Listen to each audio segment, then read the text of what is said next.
নমস্কার, দেবাশিস বাবু বলছেন? নমস্কার, আমি দেবাশিস বাবুই বলছি।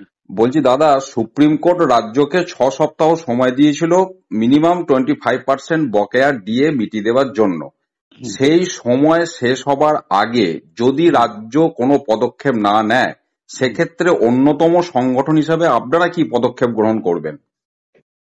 দেখুন, 16ই মে যে রায়টা বেরিয়েছিল তার থেকে 6 সপ্তাহ 26শে জুনে শেষ হয়ে যাচ্ছে। হুম, তার মানে আজকে হয়ে গেল 19 তারিখ, যা হুম, আর 7টা দিন আছে। হুম, আমার যা ধারণা, আমার এতদিনের যে অভিজ্ঞতা, তাতে সরকার মনে হচ্ছে অন্তর্বর্তী আদেশের রায়টা মানছে না। হুম। সরকার 26শে জুনের মধ্যে নিদেন একটা আদেশনামাও বার করতে পারতো যে আমরা দিতে যাচ্ছি, সেটাও করেনি। তো এরকম পরিস্থিতিতে আমরা 26 তারিখ দেখে 27 তারিখেই আমরা কন্টেম্প নোটিশ সরকারি কর্মচারী পরিষদের পক্ষ থেকে মুখ্য সচিব এবং অর্থ সচিবকে নবান্নে জমা দিচ্ছি, এবং আচ্ছা। তাতে একটা নির্দিষ্ট সময় বলে দেবো। ওই সময়ের মধ্যে যদি তারা কোনো উত্তর না দেয় কিংবা কোনো রকম পদক্ষেপ না নেয়, তখন আমরা সরাসরি দিল্লিতে কন্টেম্প পিটিশনটা ফাইল করব। আচ্ছা, তার মানে 4 আগস্ট যে পরবর্তী শুনানি আছে সুপ্রিম কোর্টে, সেই দিন হয়তো এই বিষয়গুলি আপনারা উত্থাপন করবেন। তার আগে উঠে যেতে পারে, কারণ কন্টেম্প পিটিশন এখন তো সুপ্রিম কোর্ট গ্রীষ্ম অবকাশে বন্ধ থাকলেও তার অফিস তো আর বন্ধ নেই। হুম, অফিসে সমস্ত দরখাস্ত আবেদনপত্র সবই জমা পড়বে, হুম, এবং আমাদের দিল্লিতে যিনি অ্যাডভোকেট অন রেকর্ড তিনি নিশ্চয়ই চেষ্টা করবেন যে ঠিক গ্রীষ্মাবকাশের পর যখনই খুলবে হুম। তখন আমাদের এই মামলাটা যাতে লিস্টে চলে আসে। আচ্ছা, তখন আমরা বলবো যে 4 আগস্ট তো আমরা দেখবো না, আপনি বলেছিলেন, টাইম বেঁধে দিয়েছিলেন, তাতে ওরা করেনি, অতএব কন্টেম্প লাই করে যাচ্ছে, আপনি কন্টেম্প পিটিশনটা শুনুন। আচ্ছা, ঠিক আছে দাদা। আপনাকে অসংখ্য ধন্যবাদ। ভালো থাকুন। ধন্যবাদ আপনাকেও। একটা কথা বলি রামবাবু, এই মামলা কিন্তু দীর্ঘস্থায়ী হয়ে গেল, শুধু পঞ্চম বেতন কমিশন নয়, ইউনিটি ফোরামের পক্ষ থেকে যেটা কলকাতা হাইকোর্টে গতকাল আরটিআই, যে হ্যাঁ। আরটিআই করে পরশুদিন যে রায়টা বেরিয়েছে, হুম, সেটারও একটা সুদূর প্রসারী প্রভাব আছে। হুম, অর্থাৎ পঞ্চম বেতন কমিশনে যেমন লিগালি এনফোর্সেবল রাইট বলে বলেছিল, রূপাতে উল্লেখ ছিল বলে ডিএর, হুম, কিন্তু আজকে সুপ্রিম কোর্ট যে রায় দিক, মূল পিটিশন যেটা সরকারের স্পেশাল লিভ পিটিশন, তাতে তারা চ্যালেঞ্জ করেছে কলকাতা হাইকোর্ট এটা মৌলিক অধিকার বোঝে, বলতে পারে না। সুপ্রিম কোর্ট কি বলবেন তো আমরা এখন বলতে পারি না, কিন্তু ডিএ যে একটা অধিকার, হুম, এটা সুপ্রিম কোর্ট নস্যাৎ করবে না। হুম। যদি এইটা যদি বহাল থেকে যায়, তাহলে এই ষষ্ঠ বেতন কমিশনেও গিয়ে তার প্রভাব পড়বে বলে আমার ধারণা। এবং বুঝতে সেই হিসাবে পেরেছি। আমরা ইউনিটি ফোরামকেও ধন্যবাদ জানাচ্ছি তাদের এই প্রয়াসের জন্য, একদম, সুপারিশটা একদম, যাতে আপলোড হওয়ার জন্য। একদম, একদম। ঠিক আছে দাদা। অসংখ্য ধন্যবাদ। আবার যথাসময়ে আপনার প্রতিক্রিয়া জানবো। অবশ্যই ঠিক আছে সর্বদাই দাদা। আমরা প্রস্তুত আছি। ওকে, রাখলাম। ওকে। নমস্কার, মলয়বাবু বলছেন? হ্যাঁ, বলছি। বলছি দাদা, সুপ্রিম কোর্ট রাজ্যকে 6 সপ্তাহ সময় দিয়েছে ন্যূনতম 25% বকেয়া ডিএ মেটানোর। সেক্ষেত্রে রথের ছুটি শনিবার রবিবার বাদ দিলে 30শে জুন সেই সময় শেষ হচ্ছে। তার মধ্যে যদি রাজ্য পদক্ষেপ না নেয়, আপনারা অন্যতম মামলাকারী সংগঠন হিসাবে কি পদক্ষেপ নেবেন? হ্যাঁ, দেখুন, যেই পদক্ষেপটার কথা আপনি বলছেন সেটা তো সবাই জানে। আমরা আগে থেকেই অ্যানাউন্সমেন্ট করে দিয়েছি, আমাদের আইনজীবীদের সঙ্গে আলোচনাও করেছি। হুম, আমরা জুন মাস শেষ হয়ে গেলে পরেই একদম কন্টেম্প পিটিশন তৈরি করে একটা ইমেলের মাধ্যমে, এবং আর যেটা হচ্ছে হার্ড কপি, সেটা স্পিড পোস্টে সুপ্রিম কোর্টে পাঠিয়ে দেব। হুম, একদম আমরা জমা দেব। তারপরে যা কোর্ট খুললেই যাতে হুম, শুনানিটা হয় হুম, তার ব্যবস্থা করার চেষ্টা করব। অর্থাৎ যেহেতু আমাদের আগস্ট মাসের 4 তারিখ পরবর্তী শুনানি আছে, হুম, তার আগে 14ই জুলাই কোর্ট খুলছে হুম, সুপ্রিম কোর্ট। হুম, 14ই জুলাইয়ের পরে যদি ডেটটা পাওয়া যায়, সেই চেষ্টা করবে আমাদের সুপ্রিম কোর্টের আইনজীবী। হুম, সেক্ষেত্রে ওই দিন উঠে পড়ে তারপরে সুপ্রিম কোর্ট যা সিদ্ধান্ত নেবে সেটাই শিরোধার্য। অর্থাৎ আমরা আদালত অবমাননার নোটিশ দিচ্ছি।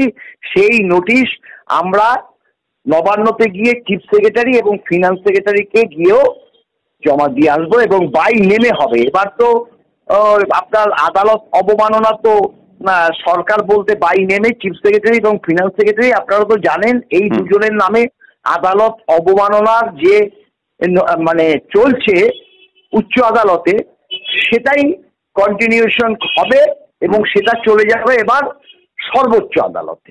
এটাই আমাদের সিদ্ধান্ত। বুঝতে পেরেছি, মানে হাইকোর্টের যে কন্টেম্পটা সুপ্রিম কোর্টের কেপ্ট ইন অ্যাবেয়ান্স ছিল সেটা এবার সুপ্রিম কোর্টে শুরু হবে। একদম ওটাই কন্টিনিউশন হয়ে যাবে একদম সর্বোচ্চ আদালতে। আমরা এই বার্তাটা শুনবো। এটা ঠিক আছে দাদা, আপনাকে অসংখ্য ধন্যবাদ। ধন্যবাদ। ঠিক আছে। নমস্কার, দেবপ্রসাদ বাবু বলছেন? হ্যাঁ, আমি দেবপ্রসাদ হালদার, ইউনিটি ফোরামের কনভেনর, রেসপন্ডেন্ট নাম্বার 2। ওকে দাদা, বলছি সুপ্রিম কোর্ট রাজ্যকে নির্দেশ দিয়েছে 6 সপ্তাহের মধ্যে ন্যূনতম 25% বকেয়া ডিএ মিটিয়ে দেওয়ার জন্য। যদি রাজ্য নির্ধারিত সময়ে সেই পদক্ষেপ গ্রহণ না করে সেক্ষেত্রে অন্যতম সংগঠন হিসাবে আপনাদের পদক্ষেপ কি হবে? আমরা অলরেডি আমাদের যে সিনিয়র আইনজীবী করুণানন্দী সুপ্রিম কোর্টে রয়েছেন তার সঙ্গে কথা হয়েছে। তিনি বলেছেন যে যদি 26 জুনের মধ্যে রাজ্য সরকার বকেয়া ডিএর 25% না প্রদান করেন তাহলে আমরা কন্টেম্প নোটিশ দেব ফার্স্ট। এইটা কথা হয়েছে। ঠিক আছে, কন্টেম্পটা কাকে কাকে করবেন? এই চিফ সেক্রেটারি এবং ফিনান্স সেক্রেটারি। আচ্ছা, ঠিক আছে। এবং তারপরে 14ই জুলাই কোর্ট খুলছে এবং 4/8/2025 পরবর্তী শুনানির ডেট আছে, সেখানে জানানো হবে। অথবা তার আগে জুলাই যে খুলছে তার মধ্যে কন্টেম্প পিটিশনও ফাইল করা যেতে পারে। আচ্ছা, প্রয়োজনে। এবং 4/8 বুঝে নেওয়া হবে, এটা আমাদের করুণানন্দী মহাশয় জানিয়েছেন।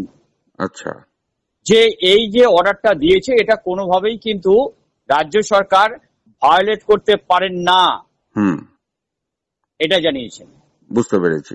তার মানে আপনারা 26 তারিখ অতিক্রান্ত হলে কন্টেম্পটের জন্য প্রয়োজনীয় পদক্ষেপ নেবেন।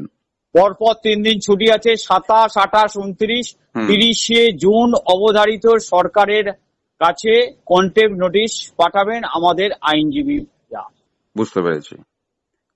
এবং সেক্ষেত্রে গ্রীষ্মকালীন ছুটির মধ্যে যদি না হয় বা 14ই জুলাইয়ের পর যদি না হয় সেক্ষেত্রে এর পরবর্তী যে হিয়ারিং 4 আগস্ট সেদিন এই ব্যাপারটাতে আপনারা মুভ করবেন। একদম পরিষ্কার, ওই দিনেই আশা করি প্রথমেই এই ইস্যুটা উঠবে যে non compliance of the order pass by the Supreme Court dated 16/5/2025। এই সেক্ষেত্রে সুপ্রিম কোর্ট তাদেরকে অবমাননা করার যা পদক্ষেপ নেবার সেটা নেবে। সুপ্রিম কোর্ট মোটো অনেক কিছুই নিতে পারে, পার্সোনাল অ্যাপিয়ারেন্স করতে পারে চিফ সেক্রেটারি এবং ফিনান্স সেক্রেটারিকে, এগুলো করতে পারে। বুঝতে পেরেছি। এবং আমাদের তরফ থেকে সেগুলো বলা হবে, এই আর কি। ঠিক আছে, অর্থাৎ আদায় হবেই। অর্থাৎ এই সরকার টালবাহানা করলেও দিতে বাধ্য হবে, এটুকু বলতে পারি। হ্যাঁ, কিছুটা সময় নষ্ট করা, এই কিছুটা সময় নষ্ট হয়তো হবে। আমাদের তো এতদিন নষ্ট হয়েছে, আর কিছুটা না সময় নষ্ট হবে। অবশ্যই অবশ্যই। এছাড়া কিছু করতে পারবে না, সুপ্রিম কোর্টের অর্ডার ভায়োলেট করতে পারবে না, তাহলে সুপ্রিম কোর্ট বুঝে নেবে। ঠিক আছে দাদা, আপনাকে অসংখ্য ধন্যবাদ। পরবর্তী ক্ষেত্রে আবার আপনার প্রতিক্রিয়া নেব। হ্যাঁ দাদা, ধন্যবাদ। সবাইকে নমস্কার, ভালোবাসা। ওকে দাদা, ওকে।